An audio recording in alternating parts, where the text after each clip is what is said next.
Ils furent les premiers chrétiens de l'histoire, descendants des disciples du Christ. Les chrétiens d'Orient sont toujours présents en Syrie, en Égypte, au Liban, en Irak ou encore en Turquie. Une histoire de 2000 ans et un patrimoine fantastique. Merci Raphaël Ziadé d'être avec nous sur le plateau de TV5 Monde. Alors vous êtes conservatrice des collections byzantines au Petit Palais à Paris et spécialiste du christianisme oriental.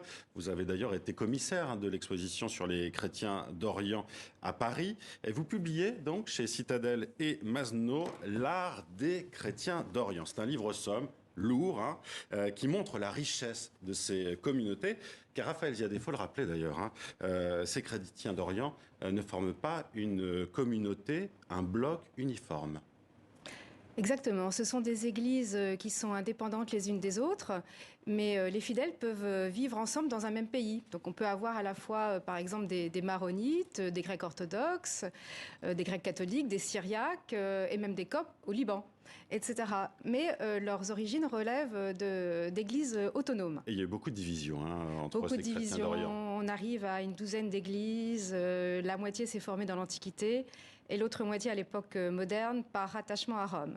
Et elles ont des noms très différents les unes des autres, une certaine complexité. Alors justement, toutes ces communautés permettent une richesse aussi en termes de représentation artistique aussi, hein. Oui, c'est ce que j'ai voulu montrer dans le livre, c'est qu'on pouvait les aborder autrement que par cette complexité et montrer au contraire tous les points communs. Et l'art est un formidable vecteur pour approcher leur patrimoine.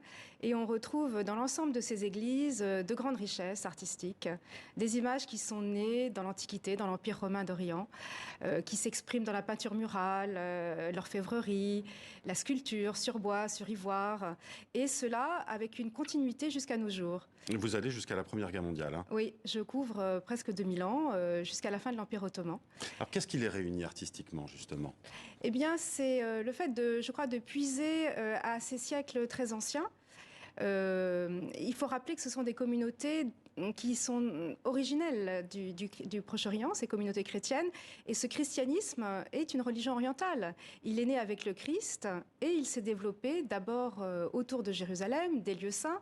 Et en particulier, ces images, ces modèles artistiques viennent, à mon sens, de ces territoires qui étaient où le Christ a vécu.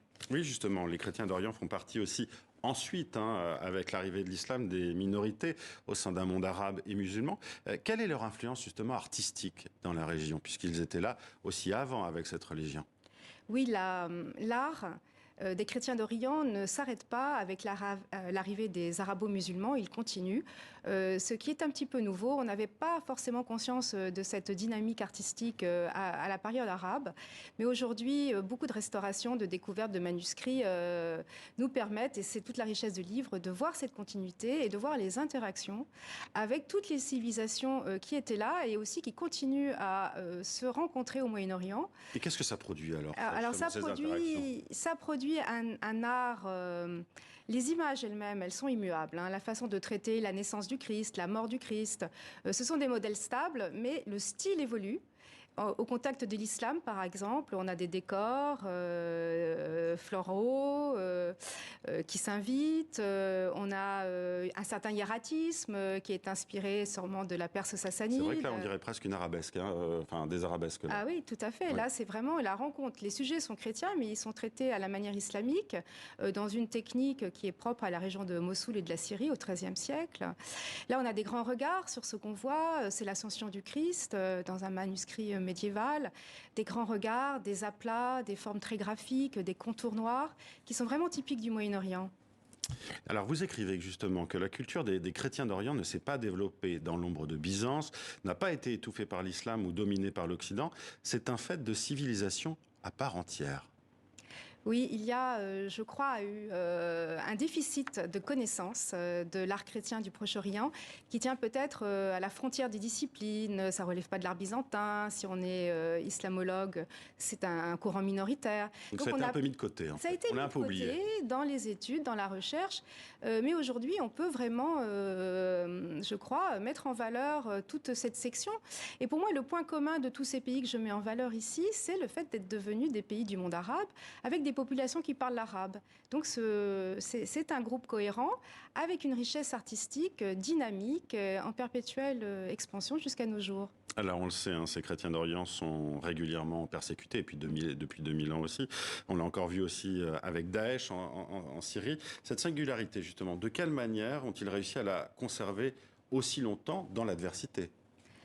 Oui, ils ont réussi, quoique minoritaires, à partir de la période arabe, quoique subissant les aléas de l'histoire, ils ont réussi à conserver leur patrimoine. Ils l'ont conservé de différentes manières, mais aussi dans les arts, ce que j'examine dans le livre. Et jusqu'à la période ottomane, cet art renaît. Il renaît régulièrement entre deux guerres, la civilisation revient. À l'époque ottomane, on a tout un patrimoine qui est encore sur place, qui n'est pas dans les musées européens, et qui se manifeste notamment dans les icônes, les iconostases de toutes ces églises.